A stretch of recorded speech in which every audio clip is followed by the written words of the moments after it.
¿Qué tal amigos? ¿Cómo están? Bienvenidos al canal de clases de guitarra. Hoy estamos en una ocasión especial. Tengo aquí en la línea con una entrevista y una charla muy interesante a Marcos Pablo Dalmacio, que se encuentra en el sur del continente americano. ¿Cómo estás, Marcos? Hola Rafael, muy bien. ¿Y tú?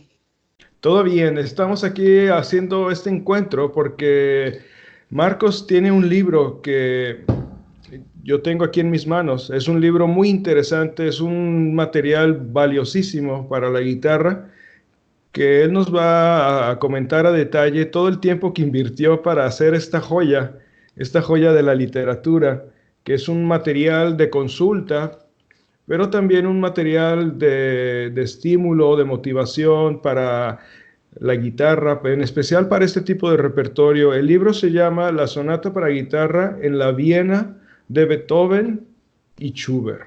Entonces, Marcos, vamos a comenzar aquí con la charla y te pregunto que de dónde surge la idea del tema primero y después de hacer el libro. Bueno, eh, mira, el tema es algo que me acompaña desde hace muchísimos años. Desde que estudio la guitarra siempre me gustó el repertorio del clasicismo y entonces uno iba coleccionando en ese momento las partituras que pudiésemos o buscando en bibliotecas y todo, ¿no? Antes de esa diseminación de ese material enorme que hay en Internet. Y en particular me interesaban las sonatas del periodo por ser tan raras, ¿no? Porque, como comentábamos en una ocasión, que los colegas del conservatorio, los pianistas, y tienen tantas sonatas a disposición, inclusive ya en los primeros años, ¿no? Sonatas fáciles para hacer, pero ya de importantes maestros. Y en la guitarra es un trabajo arduo hasta llegar a una primera.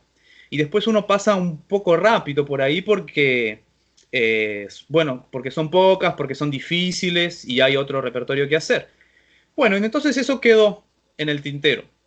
Y años más tarde, ya haciendo la maestría de musicología en Brasil, me vino esa idea de trabajar sobre todo ese material que tenía suelto, desperdigado, digamos, y como hay una obligación temporal en la maestría de hacerlo en 24 meses, era una forma de tener un objetivo y trabajar con un tiempo, ¿no?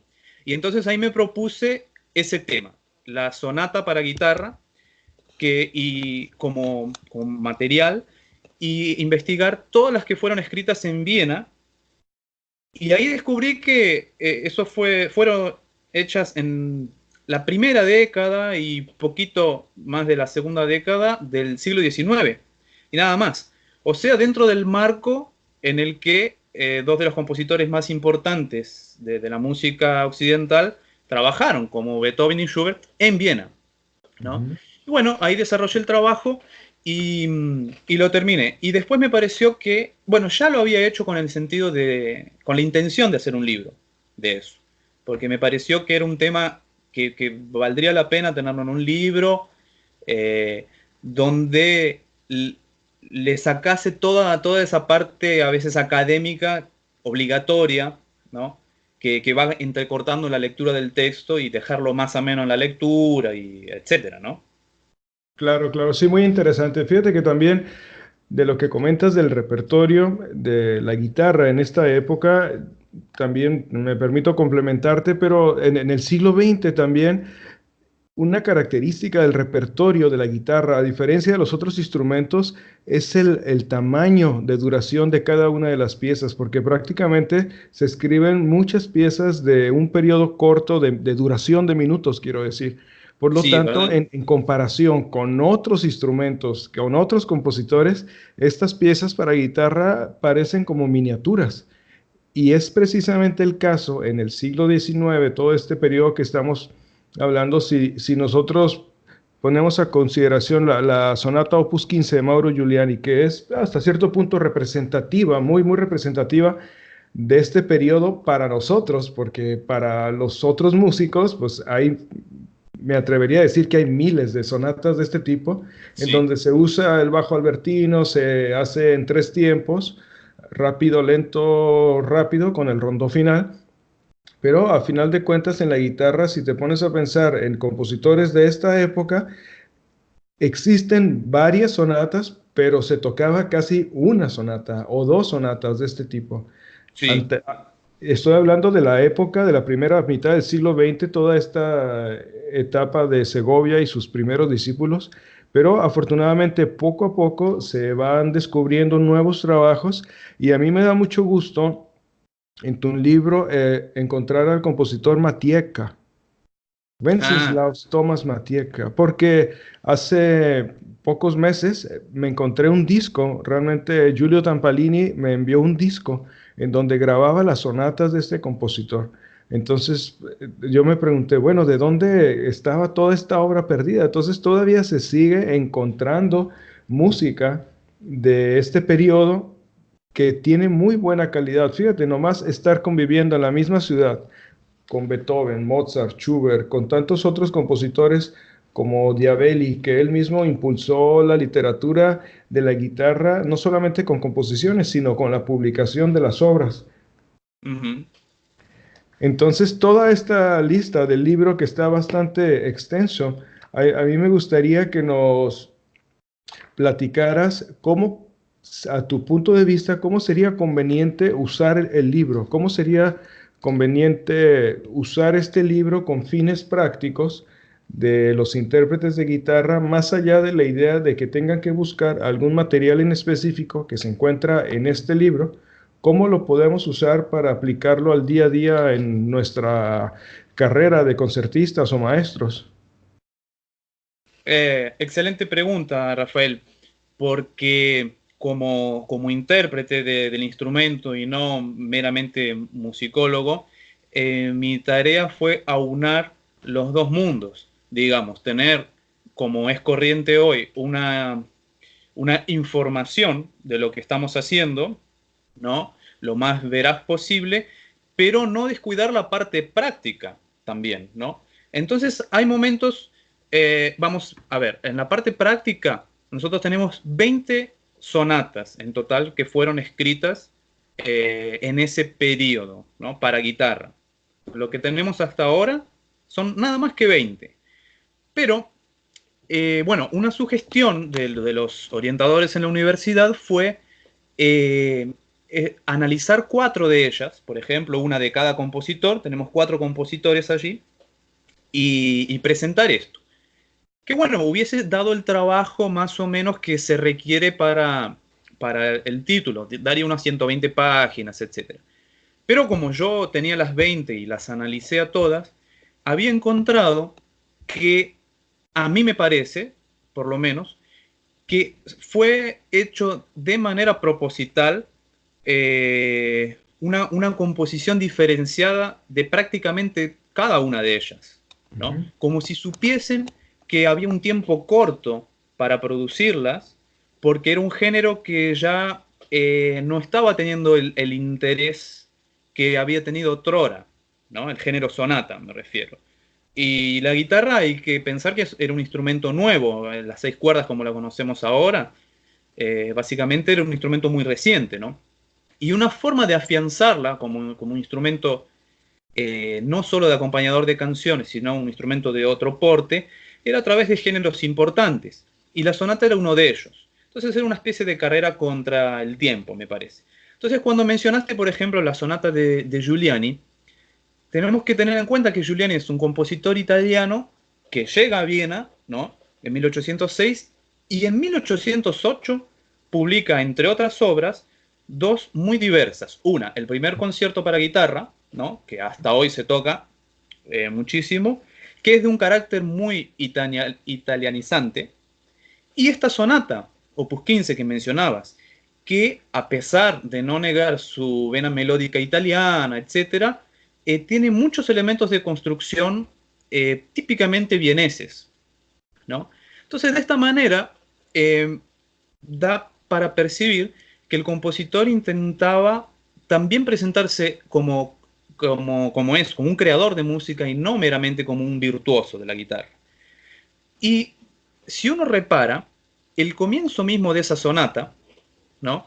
cuando mencionabas el bajo de Alberti, es verdad, pero empieza sin melodía, ¿no? Ajá. Empieza el acompañamiento solo.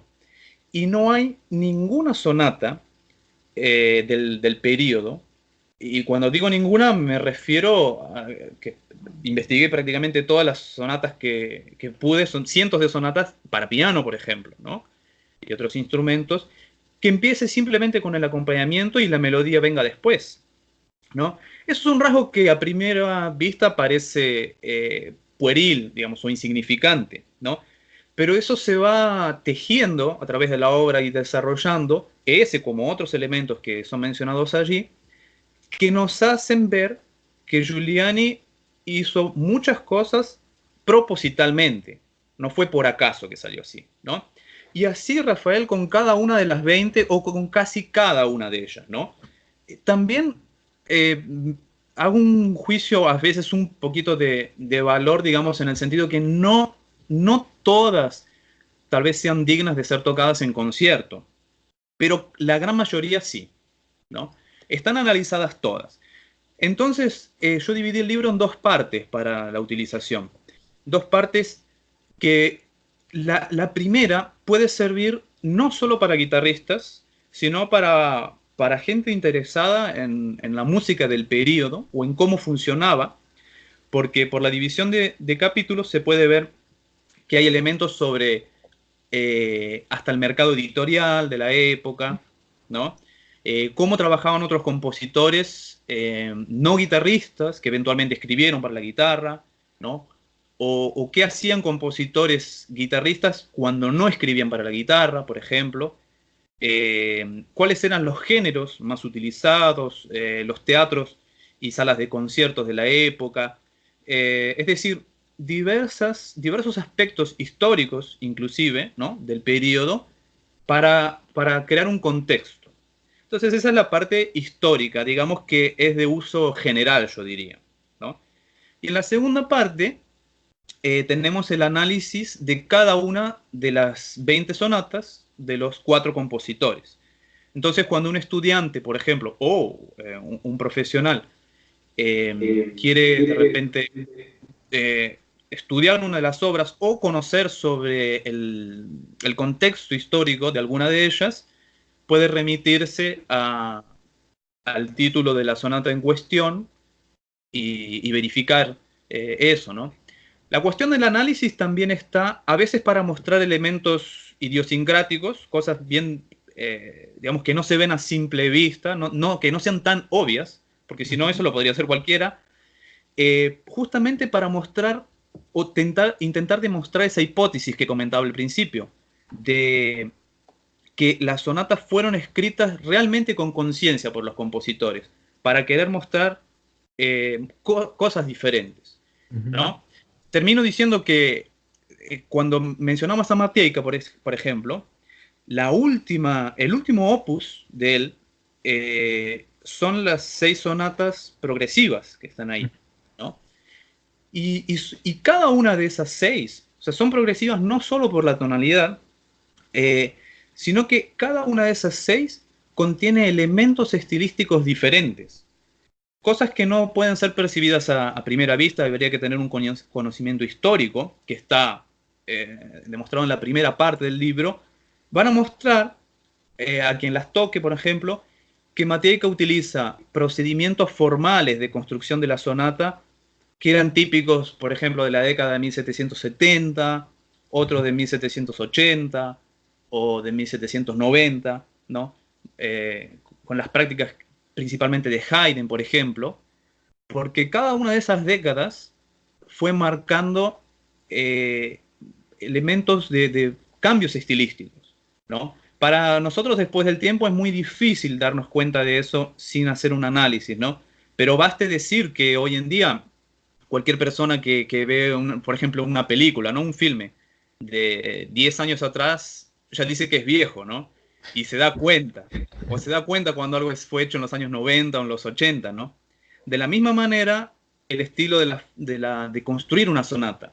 Era muy fácil darse cuenta cuando alguien estaba remitiéndose a algo que había acontecido 20 años antes. y hoy nos pasa totalmente desapercibido, pero creo que puede ser interesante hasta, aunque no se note prácticamente en la interpretación de una obra, creo que el goce estético que resulta de ello es impagable, ¿no? Ujú. Sí, sí, muy importante, fíjate, porque lo que estás proponiendo ahora es algo muy, muy bueno, muy importante. Si quisiera un guitarrista conocer y tocar las sonatas de esas que estamos hablando de Matieka, entonces puede encontrar todos estos elementos y toda esta evolución musical y estilística en un solo compositor. Eso es muy pocas Sí, veces visto también. sí. Y de estas otras 20 sonatas que analizas aquí en el libro, ¿puedes mencionarnos cuáles piensas tú que son trascendentales y que se pudieran tocar en concierto de una manera, digamos que competitiva, a diferencia o en comparación con otros instrumentos de esa época? Buena pregunta, Rafael. Bueno, la de Giuliani, el Opus 15 de Giuliani, sin duda, ¿no? Eh, Hay que decir también que de Giuliani solo incluí el Opus 15 Ujú, porque la conocida sonata llamada Heroica, ¿no? Un título grandilocuente que no fue él quien lo escribió porque fue publicado 11 años después de su fallecimiento por Ricordi, 1840. No la incluí justamente porque él la escribió una vez que había vuelto, regresado entonces a Italia, ¿no? Y está realmente en un estilo italianizante y posterior entonces al periodo que está siendo analizado en el libro, ¿no? Entonces está incluida la Opus 15, ¿no? Esa sin duda, y no sé si te ha pasado a ti o a algunos otros colegas o estudiantes, que, bueno, cuando yo estudié esa obra, que me encantó cuando estudiaba en el conservatorio, por ejemplo, en el rondó, ujú. había, después de la parte en menor, una barra doble que yo le pregunté a mi profesor por qué estaba ahí, porque la música seguía normalmente, ¿no? Me dijo, ah, porque aquí había otra sección que fue omitida. ¿Pero por qué fue omitida? Ah, porque era muy larga, ¿no? Pero esa explicación no me convencía, pero tendría que decidir yo eso, ¿no? Si el compositor la escribió, habría... Bueno, demoré años hasta poder tener la partitura que tuviese esa parte, que es Ujú. la que nos demuestra la conexión cíclica de toda la obra. Tiene un momento que se llama gracioso ahí en el rondó, que conecta con los movimientos anteriores y es increíble. Entonces la sonata gana una dimensión nueva y más poderosa, ¿no? Entonces Giuliani sin duda ninguna, para mí es una de las mejores que se escribió. Las tres de Diabelli también, ¿no? Tradicionalmente nosotros teníamos una especie de pastiche que había creado Julian Brim con los mejores movimientos, entre comillas, ¿no? De las tres sonatas o de algunas de ellas, para crear una más importante. Pero yo creo que bien interpretada cada una de ellas y en su justa medida, realmente son válidas, son buenas obras de concierto. Matejka tiene dos obras que se llaman grandes sonatas, ¿no? Que no tienen opus y están analizadas allí. Son sonatas de más de 20 minutos, entonces se parangonan, digamos, con las de Sor en extensión y en calidad inclusive compositiva. Esas sin duda alguna, y también en complejidad, ¿no? Técnica. Sin duda alguna son obras de concierto importantes, portentosas. La sonata Opus 23, que dos de los movimientos son un arreglo de una sonata para piano de Haydn, de la Ujú. década del 70, y el último es de él. Y las sonatas progresivas que hablábamos del Opus 31, eh, eh, también, ¿no? Son muy importantes. Se pueden tocar tranquilamente. Y tal vez el nombre más raro sea el de Molitor, ¿no? Que, digamos, casi nadie lo conoce y en general se conocía por la sonata Opus 7, que es una obra muy interesante. Lamentablemente el último movimiento es un poco flojo a comparación de los otros, ¿no? El tercero es muy bueno, el primero es bueno, y es la única sonata de todo el periodo que empieza con una introducción lenta y además tiene cuatro movimientos. No existe ninguna obra con esas características en toda la producción pianística también. Y esto Molitor lo hizo a propósito porque era la primera sonata para guitarra escrita en Viena en la historia de la música, ¿no? Entonces, ¿qué hizo? Tomó un procedimiento del género sinfónico, porque quien estuviese escuchando eso estaría escuchando una especie de sinfonía en la guitarra. Y entonces esa importancia fue transmitida ahí. Pero Molitor, a mí me parece que cada una de sus 4 sonatas pueden ser tocadas con éxito en concierto. Yo he dado la primera audición en Brasil y en Argentina de la última de ellas, del Opus 15, que, que es muy rara porque comienza con un preludio medio arcaizante, un preludio corto, de unos 2 minutos y medio, una cosa así. Después viene el verdadero movimiento de sonata, que es una marcha, pero que está en do mayor, o sea, en otra tonalidad. Y una marcha porque fue escrita en 1808 y era en la época de las invasiones napoleónicas. Y termina con un bellísimo tema con variaciones, bastante mozartiano por momentos, y acaba siendo una sonata de más de 20 minutos, a pesar de haber comenzado con un movimiento de 2 minutos y medio, ¿no? Esa funcionó muy bien en los conciertos, a la gente le sorprendió y le gustó, al público amante de la música y a los conocedores también, los propios músicos y guitarristas. O sea, casi ninguna tiene descarte, digamos, salvo 2 o 3 de Matejka que son de índole más pedagógico, pero justo es el compositor que escribió 12, entonces digamos que salvamos bastante cosa, ¿no? Sí, sí, muy interesante, fíjate. Y bueno, aquí tienes en el libro, yo encuentro en los análisis que haces y todo, es realmente, aquí lo voy a mostrar, es una edición muy bonita, muy clara, está todo muy limpio con los ejemplos musicales y se me hace muy importante que los ejemplos que pones son los de los facímil. Ah, sí, La mayoría, ¿no? O casi todos sí, es el facímil. sí, la gran mayoría. Y algunos ejemplos también para ampliar el contexto, por ejemplo, este que es una sonata, la famosa sonata en fa mayor, opus 10 de Beethoven. Claro, sí, en comparaciones con momentos del periodo. Inclusive hasta momentos orquestales hay como ejemplos a veces. Muy bien, Sí. entonces, oye Marcos, y platícanos, este libro, ¿cómo es posible de conseguirlo ahora que se va a estar difundiendo pues ya en el canal de YouTube? Y yo, fíjate, lo he compartido con algunos alumnos de los que están estudiando las sonatas, te lo comentaba, y Ajá. ellos no sé si ya lo adquirieron de manera electrónica, pero platícanos en dónde es posible conseguirlo, tanto en la edición física, así como imagino que tienes una edición electrónica. Sí, hoy en día es práctico también la electrónica. A mí me gusta el libro físico también, pero el libro físico, lo más fácil es conseguirlo a través de Amazon, porque hay envíos para cualquier país, ¿no? Yo vivo en Brasil y tengo todavía conservo unidades mías que, digamos, que principalmente compensa cuando es alguien de Brasil, entonces por correo es más fácil enviar, ¿no? O Argentina, pero digamos a los otros países, por Amazon es mucho más fácil, y está ahí en 2 versiones, tanto en la física que tienes tú, Ujú. cuanto en versión Kindle.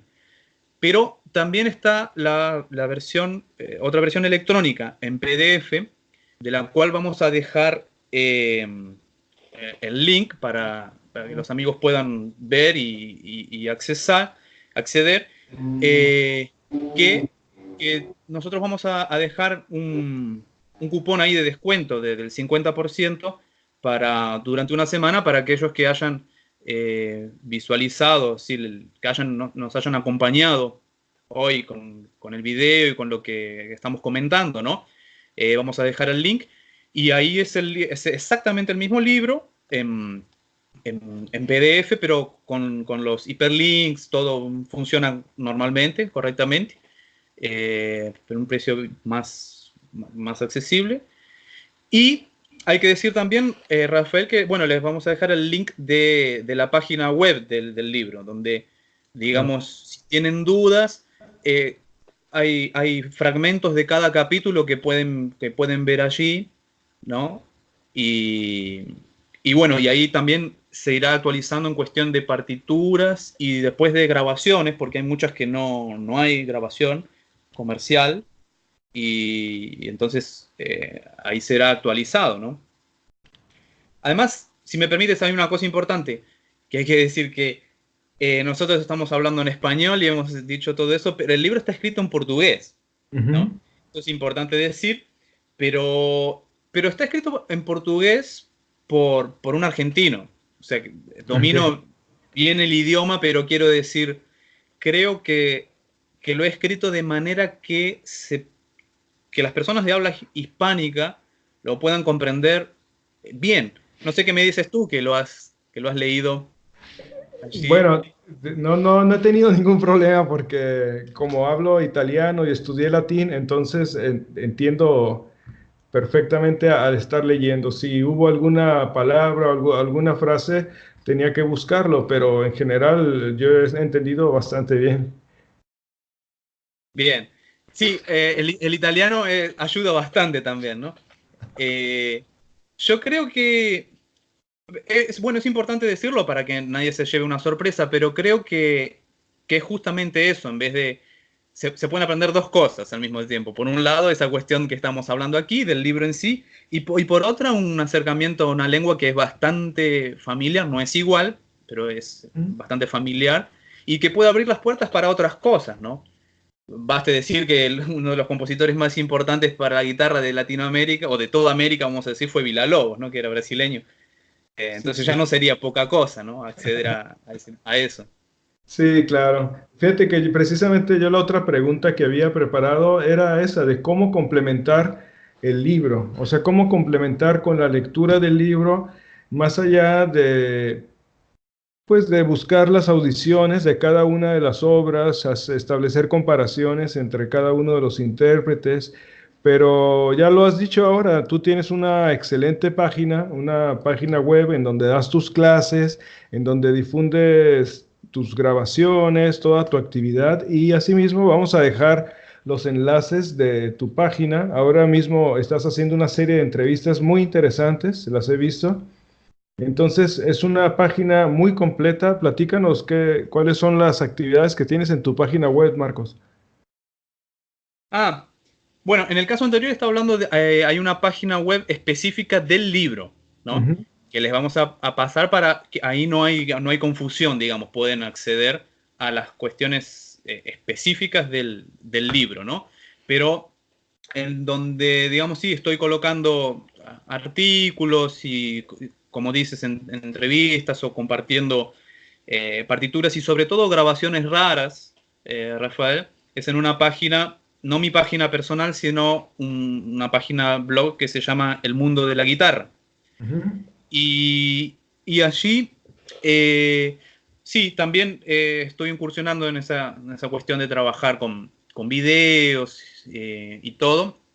Y a principio comencé, y sigo haciéndolo, hoy mismo coloqué algunos materiales nuevos de grabaciones, como te decía, raras de la guitarra y la guitarra en contextos más interesantes que ella sola. Por ejemplo, conciertos para orquesta más raros, ¿no? Como el de Boris Asafiev, que es un compositor ruso que escribió un concierto en 1939, el mismo año que Castelnuovo Tedesco y que Rodrigo, pero casi desconocido, y es difícil encontrar una grabación de esa obra, está allí, ¿no? Hoy hablábamos de Giuliani, y podrán encontrar allí la bellísima sonata para violín y guitarra, por ejemplo, ¿no? Que está tocada ahí en su versión integral, sin omitir nada, porque tenemos la famosa versión de John Williams y Zach Perlman, que Ajá. es maravillosa por el sonido principalmente de Perlman, ¿no? Pero está recortada, le han sacado varios momentos, y la sonata completa dura 35 minutos. Y bueno, está ahí. He puesto también una sonata justamente hoy de Molitor, compositor más raro que hablábamos hoy, ¿no? En fin, por ejemplo, obras del único discípulo de Beethoven que nosotros hablábamos en el libro, ¿no? El archiduque Rodolfo, Sí. dedicatario de varias de sus obras, pero que ha escrito nada menos que 6 serenatas para la inusual combinación de clarinete, viola, fagot y guitarra tercina, o terz guitar, ¿no? De las cuales una se conserva completa, con todos los movimientos, y la grabación está, por ejemplo, ahí en la página. Y inclusive siempre dejo un PDF de una página o dos comentando sobre la obra, los intérpretes, eh, un poco como para generar esa ansia de búsqueda extra, sobre todo de los alumnos, ¿no?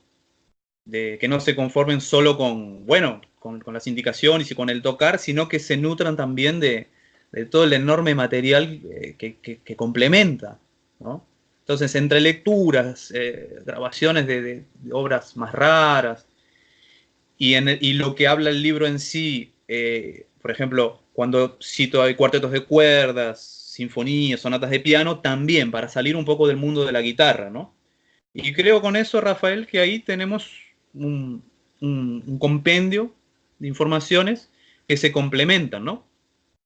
Claro que sí, muy interesante, sí, porque para conocer las sonatas para guitarra, además de conocer al compositor, tenemos que conocer todo lo que estás escribiendo aquí en el libro, que prácticamente es el entorno, nada más y nada menos que de Viena.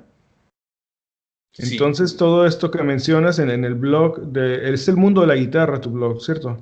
sí, Sí, sí, en este blog ahí podrán encontrar los amigos que nos están viendo aquí en el YouTube muchísima información que es muy específica.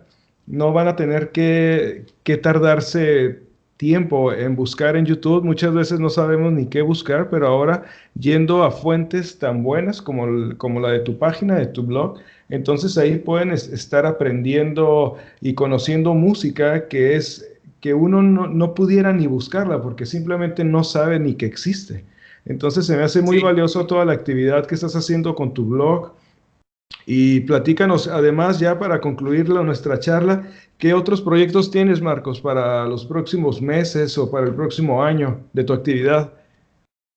Ah, bueno, un tema sobre el que he hecho varias conferencias y que lo quiero transformar en libro, es una de las obras para guitarra que considero entre las joyas del siglo XIX, Rafael, que es la fantasía elegíaca de Sor, ¿no? La he tocado mucho en conciertos y me encanta esa obra, es una obra me parece muy profunda, muy personal también del autor y muy bien escrita musicalmente. Entonces, la- el- las conferencias que hacía sobre esa obra se llamaban Música y Retórica en la última fantasía de Sor, ¿no? La última gran obra de Sor. Entonces ahí vínculo es retórica, que es una palabra que a veces la usamos de manera peyorativa, ¿no? Como decir la retórica de los políticos, o eso, ¿no? Que hablan mucho y para engañar a la gente, dicen poco, bueno, pero últimamente es una utilización cada vez mayor, ¿no? En la música y ver entonces qué símbolos, qué elementos se utilizan o utilizaron los compositores para decir cosas entre líneas o entre las notas, ¿no? Que no son tan obvias, pero que están ahí y hay que descifrarlas. Entonces estoy terminando de juntar el material, digamos, ya está, ahora es la parte más difícil que es redactar, ¿no? Sentarse y escribir y todo, para hacer ese libro, que va a ser en español, sí, Ok. Rafael, sobre entonces, música y retórica en esa fantasía elegíaca de Sor. Es un poco más, ¿cómo podemos decir? Eh, Más específico ahí el tema, pero bueno, creo que la cuestión de la retórica puede ser interesante para abrir un mundo nuevo a quien se está adentrando en ello, ¿no? Eso es la cuestión de investigación. Y por lo demás, estudiando, pasando una temporada más tranquila, con menos conciertos y más estudio en casa para después de unos meses ver que hacer, ¿no? Estoy preparando algunas grabaciones para unos nuevos discos de música antigua. Excelente. Por ahí Muy bien, vamos. Marcos. Perfecto. Pues te agradezco muchísimo tu tiempo. Te agradezco el libro, que de verdad, vuelvo a repetirlo, es un material muy, muy valioso. Porque si bien la guitarra, como nosotros la conocemos, la guitarra que llamamos nosotros guitarra clásica, ha tenido una importancia, una relevancia después de la época de Segovia y hay que ir a buscar nosotros, hay que ir a buscar. Y ahora con la ayuda de la tecnología que están surgiendo, fíjate, están surgiendo material perdido, no solamente de la guitarra, de otros instrumentos, del mismo Villalobos que comentas. Entonces se vuelve fascinante. A mí me encanta estar estudiando esto, aunque debimos de haberlo visto en la escuela, pero ahora con mucha mayor madurez, con una iniciativa personal a la búsqueda, sobre todo a la motivación que genera el estar buscando temas nuevos, obras Sí, nuevas, compositores nuevos, todos esos elementos que son de muchísima motivación, porque aquí en el canal de YouTube tanto en el canal como en los mensajes que recibo en WhatsApp de los alumnos, me dicen que si puedo hablar de la motivación, como que es algo que, como si fuera una inyección, que los alumnos o sí, los guitarristas están buscando que les ponga una inyección de motivación para que genere esta energía. Y sí, realmente la motivación no es otra cosa más que la energía que se produce de estar haciendo algo, de estar tocando, de estar buscando, de estar hablando con amigos en el otro extremo del continente. Y toda esta interacción es lo que genera la motivación. Entonces, es muy importante para mí tenerte cerca, tener tu amistad, tener tu libro y pues para esto, para seguir trabajando y para seguir con la amistad. Y antes de concluir, pues les recordamos a todos que vamos a dejar aquí los enlaces y muchísimas gracias por lo que ofreces de la facilidad para adquirir el libro, que se entiende perfectamente. Ahora, si tuvieran alguna dificultad en entender algún término, alguna frase, ya que está en portugués, tan sencillo como pasarle el teléfono, nuestro teléfono inteligente, nuestro iPhone, con la aplicación de Google en la traducción, le pasas el sí. teléfono por encima y en la pantalla te aparece la traducción al idioma que quieras. Entonces no hay por qué no seguir aprendiendo, investigando. Y bueno, Marcos, algo más que desees complementar y ya para despedirnos. Bueno, quiero agradecerte mucho, Rafael, por esa posibilidad. Eh, Saludar también a quienes nos estén viendo o quienes vean después, ¿no? Pero sí, me sumo a cada una de tus palabras cuando hablabas de la motivación, porque creo que es importante eso, ¿no? De estar buscando, y mismo nosotros, que muchas veces, bueno, los alumnos pueden justamente buscar, ¿no? Al profesor para un estímulo, pero nosotros también siempre estamos buscando, como tú has dicho, ese estímulo, ¿no? Y entonces, mismo yo siendo profesional o profesor o lo que sea, eso, o justamente por eso, tengo que estar actualizándome siempre y estimulándome. Y uno de los estímulos también, por ejemplo, ¿por qué no decirlo? Es tu canal, que sigo Muchas hace gracias. un buen tiempo y claro, porque me gusta la manera que haces el trabajo y que lo compartes, y creo que eso es importante, ¿no? Que ellos sepan, sobre todo los más jóvenes, ¿no? Que sepan que nosotros también hacemos eso. No estamos en nuestro mundo, en una burbuja y esperando que solo nos vean o no. Nosotros también estamos en eso. Entonces me sumo a cada una de tus palabras y te agradezco muchísimo por poder compartir eso, aunque sea a la distancia ahora. Claro que sí, pero estamos aquí cercanos. Pues muchísimas gracias, Marcos. Te mando Bueno, un abrazo, un agradecimiento y estamos en contacto. Vamos a dejar toda la información de tu blog, del mundo de la guitarra, de tu página personal, de la información para adquirir el libro aquí. Gracias a todos y hasta siempre.